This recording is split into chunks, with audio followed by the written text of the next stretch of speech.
오늘 알아볼 것은 꿈속의 남자 디스멜입니다.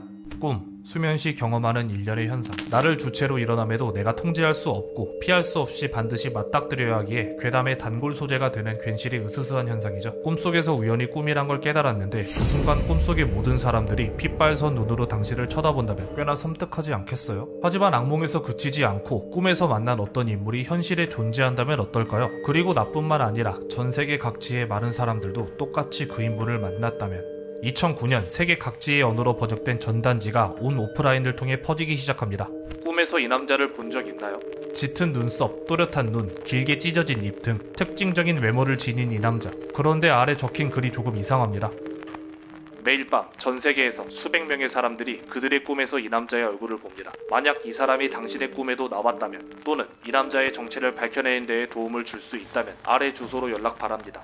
꿈에서 겪는 모든 것은 본래 현실의 경험에서 비롯된 것. 꿈속에서 누군가를 만났다면 그건 분명 자기 자신의 의식이 반영된 것일 텐데 전 세계 수백 명의 사람들이 유명인도 아닌 누군가의 모습을 동시에 꿈에서 목격했다는 건 상당히 흥미로운 이야기겠죠. 이 현상을 처음 기록한 인물은 뉴욕의 한 정신과 의사. 2006년 1월 환자 한 명이 자신의 꿈에 어떤 남자가 지속적으로 등장한다며 상담을 요청해왔죠. 의사는 환자 당신이 현실에서 본 누군가일 거라 조언해 주었지만 환자는 한평생 이런 사람은 본 적이 없다며 강력히 부인하였기에 의사는 환자의 말을 토대로 그 남자의 초상화를 그려두었습니다. 허나 이것만으론 상담이 진전될 수 없었기에 환자를 돌려보냈습니다만 며칠 뒤 다른 환자가 방문했을 때 믿을 수 없는 일이 벌어집니다. 그 환자 또한 꿈속에 반복적으로 등장하는 어떤 남자 때문에 이곳을 찾아왔으며 그 남자의 모습은 책상 위에 놓인 초상화와 꼭 닮아 있었던 거죠. 이상함을 느낀 의사는 해당 초상화를 동료들에게 공유했고 그 결과 각기 다른 병원의 4명의 환자가 자신도 꿈에서 이 남자를 보았다 라는 말을 전했다고 합니다. 그리고 2008년 이탈리아에 사는 안드레아 네텔라란 인물도 꿈속에서 이 남자를 만나게 됩니다. 이후 다른 사람들도 이 남자를 꿈에서 목격했다는 사실을 알게 된 안드레아는 정보 수집을 위해 디스맨.org란 홈페이지를 만들었고 의문의 남자에게 디스맨이란 이름을 붙였죠. 이후 사이트를 통해 여러 경험담을 제보받게 됩니다. 대부분의 꿈에서 디스맨은 로맨틱한 상대, 기인 혹은 예언가로 등장했지만 어떤 이들의 꿈에서는 꽤나 섬뜩하게 묘사되었죠. 저는 10살 즈음 어떤 사람들에게 지독한 괴롭힘을 당하는 꿈을 반복하여 꾸었습니다. 계속되는 꿈에 저는 점차 피폐해져 갔으나 어느 날 꿈속에서 디스맨을 만나게 되었죠. 그리고 그는 어떤 말도 하지 않고 어떤 표정도 짓지 않은 채로 내게 다가와 그대로 제 목을 그어버렸습니다.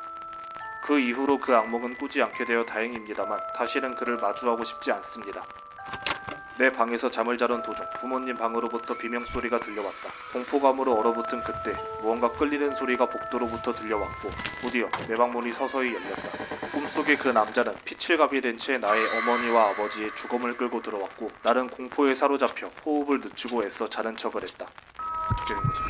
부모님은 죽은 거고 남자는 계속 자는 척하는 게 맞지 않나? 간 건가? 자는 척하지 마.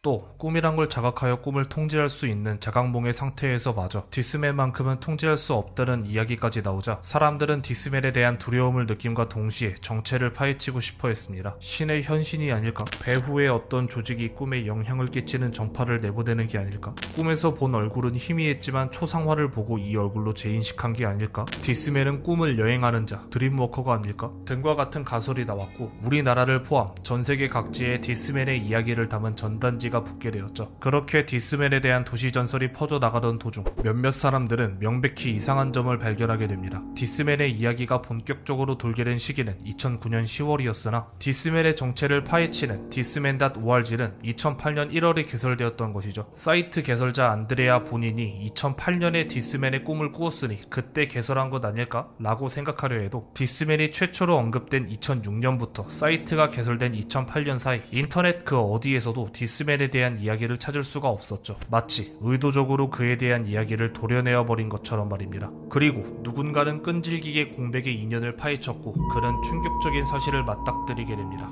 그것은 이게 다 구라라는 사실이죠. 옌병씨. 편집자님 빨리 자막이랑 테두리부터 갖고 와봐요. 아니 물론 전세계 각지 사람의 꿈에 동시다발적으로 등장하는 의문의 남자, 솔직히 듣자마자 씨부레 이런 게 어딨어 싶게 했어요. 저도 처음에 이 얘기 듣고 당연히 구라갯거리 싶었는데 그럼에도 이게 밝혀진 경위가 개 얼탱이가 없습니다. 그냥 디스맨 괴담의 중심이 되었던 디스맨.org, 사람들이 여기 사이트를 좀 뜯어봤는데 이 사이트가 게릴라 마케팅이라는 회사와 연결이 돼 있는 거야. 여기는 또 뭐 하는데요? 게릴라 마케팅은 최소한의 투자로 최대의 가시성을 달성할 수 있는 기술입니다. 우리는 밈을 이용해 바이럴하며 미디어 시스템에 편입될 수 있도록 합니다. 너네 설마?